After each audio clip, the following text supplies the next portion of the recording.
এই অপশন নিয়ে আমি একটা কথা বলি। কত হচ্ছে আমার সর্বপ্রথম কত হচ্ছে আমার যে শ্বশুর শাশুড়ি মানে করেন ননদ যারা আছে, যারা তাদের ছেলের দায়িত্বটুকু নিতে পারে নাই, বাট আমি আর আমার সন্তানের দায়িত্ব নিবে, এটা আপনারা এখান থেকে বিশ্বাস করে যাবেন। এখানে শুনেন না। আর একটা কথা, আপনাদের মিডিয়ার সামনে একটা শুনেন, মিডিয়ার সামনে মানুষ বহু কথা বলতে পারে। না না, এখানে শুনেন। আমি বলি না না, আপনি বুঝতে বলেছেন, আপনার বুঝতে বলেছেন। আপনার বুঝতে বলেছেন, আমার কথা শুনুন। আমাকে বুঝতে বলো না আপনি বুঝেন না। না আপনাকে কিন্তু বলছে, আপনাকে দায়িত্ব নেওয়ার মানে এটা বলে নাই তার ছেলে না সে আপনাকে চালাবে করতে, এগুলো বিষয় না। আপনাকে তো বলে যে আপনি আপনার ছেলে নিয়ে ঘরে চলে আসবেন। আমি এই বাড়িতে আসবো, আমার ছেলে আছে, আমি এই বাড়িতে আসবো, আমার স্বামীর কবরটা আমি এই বাড়িতে দিছি কেন? আমি আমার স্বামীর কবরটা আমি যতদিন জীবিত আছি, আমার স্বামীর কবরটা আমি এই বাড়িতে আসবো, দেখবো। আমি যতদিন জীবিত আছি, আমি যেদিন চলে যাবো সেদিন আমার হবে না, কিন্তু যতদিন আমি জীবিত আছি ততদিন আমি এই বাড়িতে আসবো, আমার ছেলে আসবে, আমার স্বামীর কবর জিয়ারত করে যাবে। আমি দোয়া করি যে আমার স্বামীর জন্য, আমি আমার স্বামীর কবরটা দেখে যাওয়ার জন্য আমি এই বাড়িতে আসবো। আমার যদি তারা গ্রহণ না করে, আমি শুধু ওই রাস্তা থেকে কবরটা দেখে আমি চলে যাই।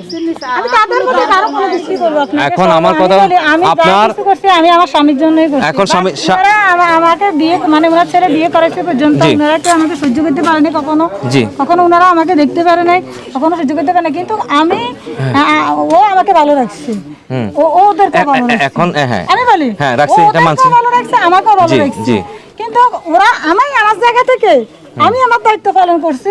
আমি ও লাশটা আনছি, আমি স্ত্রীর দায়িত্ব পালন করছেন হ্যাঁ, আমি ওরা কবর দিছি এখানে। আর আমি দুই কথা, এটা সমাধান আসলে কিভাবে হইতে পারে? এভাবে তো আপনি তাদের নাম বলবেন, তারা আপনার নাম বলবে, বাবা আপনি বছর পর বছর কি এটা করবেন? আপনার কাজ কি এটা? না তাদের কাজ এটা।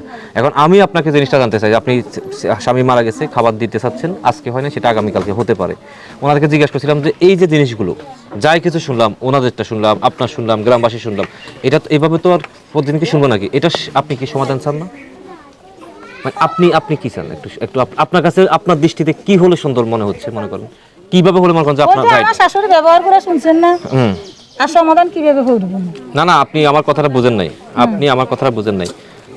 আমরা ওনাকে জিজ্ঞেস করছিলাম না যে আমাদের তো আমরা আসার পরে ওনারা মেরা হাউ নাও করে শিখাইতেছে।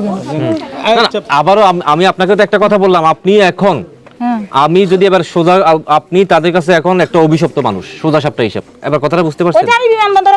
জি, আমি বলতেছি আপনি, আপনাকে সেই কথাটাই বলতেছি। আমি ন্যায্য কথা বলছি, আমার এখন আপনি সঠিক কথা, আমার কথা শুনেন না। আপনি যদি সঠিক কথা বলেন, তাহলে আমরা যে 3 ঘন্টা ধরে যে গ্রামে ঘুরলাম বা বিভিন্ন জায়গায় কথা বললাম, তাহলে এখন আমরা কিভাবে এটা বলতাম যেগুলো সব মিথ্যা? শুধু আপনাকে আমরা কিভাবে সত্যটা প্রমাণ করবো? আপনি আমাকে এটার পক্ষে কি যুক্তিটা দিবেন?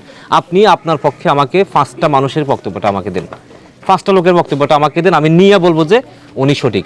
কিন্তু আমি ওনাদের বক্তব্যকে সাপোর্ট দেওয়ার জন্য আমি এখানে 500 মানুষ পাইছি, বাদ সেটা আমরা সেখানে যাব না। এখন আমি আপনাকে যেটা বলতেছি, এইভাবে তো দিনের পর দিন চলতে পারে। আপনি হয়তো আজকে আমরা চলে গেলে আগামীকালকে থেকে আপনি এখানে হয়তো আসবেন না, একটা কথা তো এটা আপনি না আসলেন না, ওইটার কি হবে? এই ছেলেটা আস্তে আস্তে বড় হবে না, এটার পরিচয় দিবেন না আপনি? আমার কথা বুঝতে পারছেন? আপনি ওনাদের সাথে কথা না বলে আপনার কিচ্ছু দাবি আসবে না। আপনি যেহেতু 8 বছর ধরে থাকতে পারছেন, আপনি আগামী 18 বছর থাকতে পারবেন, এটা কোনো ব্যাপার না। বা আপনি একজন যথেষ্ট সচেতন মানুষ, আপনি আপনার কিছু না কিছু একটা আপনি করতে পারবেন। কিন্তু এটার দিকে আপনি এটা নিয়ে কিছু ভাবতেছেন? মানে আমি ওরা নিয়ে ভাবি তো ওনাদের বাড়িতে আয়োজনটা করলাম, মানে খাবারটা দিলাম। আপা আপনি বুঝেন নাই, একটা খাবার দেওয়াটাই তো আয়োজন না। আপনার না, ওনাকে ফেলে দিয়েছে ওই কারণে। ওইখানে অপরাধ হচ্ছে যে কি, ওনারা যে কেন যাইতে পারে নাই। এবং আপনি আরেকটা জিনিস, আমার কথা শুনুন, আপা শুনেন, আল্লাহ একটা কথা বলছে, এটা জানেন? এবার একটু হাদিস কোরআন দিকে আসি, যে কারো যদি কোনো খারাপ দিকও থাকে, সেটা লুকানো এটা এক ধরনের ইবাদত। কারো দিনও শুনেন, আমার কথা শুনেন, আপনি আর 10-15 বছর পরে আপনিও তাদের মতো একটা জায়গা যাবেন, আপনিও একদিন মা হয়ে যাবেন। আমার কথাটা শুনেন, বললাম একটু বলি, আপনিও কিন্তু মা, এখনো মা, আবার ওনার জায়গায় কিন্তু আপনি যাবেন।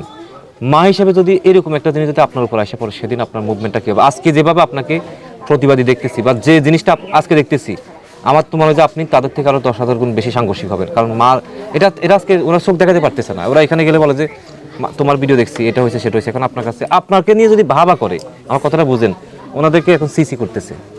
ওনার তো মা, বাপ, বোন, মামা, গ্রামের বাইরে বলে যে তোমার বউ এগুলো কি বলছে, বা এই জিনিসটা আপনি বুঝতেছেন না যে এটা তাদের জন্য কতটা কষ্টের। এটা কি বুঝতেছেন কি আমাকে বলেন? এখন ধরে নিলাম, তর্কের খাতিরে ধরে নিলাম যে আপনার কিছু কথা আংশিক সত্য, কিন্তু আপনার যে স্বামীটা চলে গেল, এই ছেলেটাকে নিয়ে একটা সুন্দর সমাধান করে আপনার থাকতে হবে। এই যে ছেলের খাবার দিতে চাইছেন, আপনার তো এখন ওনাদের সাথে লিয়াজু মেনটেন করে একটা পজিটিভ জায়গায় আসা দরকার। আপনি পজিটিভ ভাবে আপনি এখন যদি আসতে চাইছেন, আমরা আজকে অনেকের কথাবার্তা শুনছি, আমি এখন রেকর্ডটা বন্ধ করে দিব কিছুক্ষণ পরে, এগুলা এতে যাওয়ার দরকার নাই।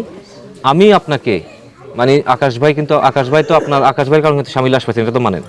জি হ্যাঁ, আর আকাশ ভাই হচ্ছে আমার সব সাইডে খুব কাছে এবং ক্লোজ মানুষ। আকাশ ভাইয়ের কারণে আমি যাইতে না পারলেও কিন্তু দেখে পাঠাইছি। আচ্ছা, আর আপনাদের সম্পর্কে আমি বলছি, আমি বলি আকাশ ভাই থেকে কিছু বক্তব্য ওনাদের সম্পর্কে একটু জানি। আমার আকাশ ভাই থেকে আমি আপনাকে বারবার ওনাদের সাথে আমি ওনাদের কোনো লোকের কথা বলতে দিন। আপনি কি শুনছেন? আপনি যখন ওনার 7 বোন আছে, না বলবো আমাকে, এক মিনিট, আকাশ ভাই কি এখানে আসবে? আকাশ ভাই কি আপনার সংসারটাকে আকাশ ভাই ঠিক করে দিবে? আকাশ ভাই যেটা দায়িত্ব ছিল আকাশ ভাই সেটা করে দিছে। আপনি আগামীতে কি করবেন এটা কি আকাশ ভাই ঠিক করবে? না আপনি আকাশ ভাই বলবেন, না আমারে বলবেন? তাহলে আকাশ ভাই আমাদের এখানে এখন সাবজেক্ট না। আমি আপনাকে যে কথাটা বলবো আপা শুনেন, আমার একটা অনুরোধ শুনেন। আচ্ছা, আমরা আপনার সাথে মানে যে অফিসিয়াল যে বক্তব্যটা আমরা সেটা এখানে শেষ করব। এটার বেশি আমার মনে হয় যে এখানে কোনো ইয়ে নাই। কিন্তু আমার ব্যক্তিগতভাবে আপনাকে আমার কিছু কথা বলার আছে, সেটা হচ্ছে আমরা ওনাদের কাছ থেকে শুনছি যে এটার কিভাবে সুন্দর সমাধান হতে পারে। ওনারা একটা কথা বলছে যে আপনি যদি চান, ওনারা কিন্তু আপনার উপর ছেড়ে দিচ্ছে, আপনি যদি চান তাহলে এটার সুন্দর সমাধান হবে। আপনি চাইলে এখানে আইসা তাদের সাথেও সুন্দরভাবে থাকতে পারবেন। আপনি যদি মনে করেন যে আমি যেখানে আছি সেখানেও কন্টিনিউ করবো, সেটাও থাকতে পারবেন। এটা আপনার উপর ছেড়ে দিচ্ছে। ওরা কিন্তু আপনার কোনো একটু আগে না আপনি বলছিলেন যে ডিভোর্স লেটার তো আমি বাইর করতে পারলাম না এখন। এবার বুঝেন না, নো নেগেটিভ, এটা রাগ আর ক্ষোভ। আপনি যেরকম 10টা কথা কইতে পারেন, উনি 50টা ডিভোর্স লেটার দিব, সমস্যা কি? এখন আনতে বলেন। ডিভোর্স লেটার দিলেও তার বলতেছে যদি হইও থাকে আমার ছেলের থাকতে চাইলাম রাখো। এখন কি করে? এটার উপর বড় কথা কি আছে? এখন আমি আপনাকে একটা কথা বলি, আপনি একজন বোন, শুনেন, আজকে এই ভিডিওগুলো আবার যখন ফেসবুকে যাবে, একটা কথার কথা, এখানেও কিন্তু আমি নেগেটিভ পজিটিভ কিছু পাই। মানুষ এই পরিবারটারে ফেসবুকে ঘুরে হাসাহাসি করে আমাদের কি লাভ? আপনার স্বামীর আত্মা শান্তি পাবো? আপনি ভালো, আপনার কাছে ভালো লাগতেছে, আমি 200 টাকা পাবো, ও 200 টাকা পাবে, একটা কথা বলতেছি। নো, আমাদের উদ্দেশ্য এটা না। আমরা নোয়াখালী আসছি হচ্ছে এটা একটা সুন্দর সমাধান চাই।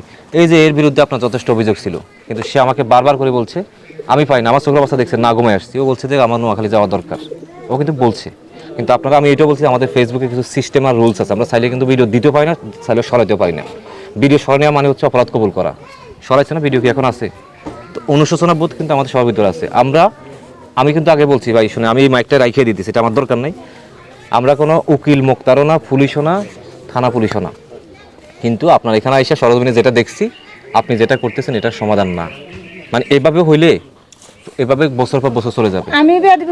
না না আপা, আল্লাহর হস্তে বেয়াদবি উনি আপনার শাশুড়ি বা শ্বশুর, ওনার বেয়াদবি আপনি বলেন না। আমার কথা শুনেন, আগে শেষ করতে। এখানে আমরা অন্যায়তে যাচ্ছি না, আপনার এখানে অন্যায় অবিচার সব শেষ।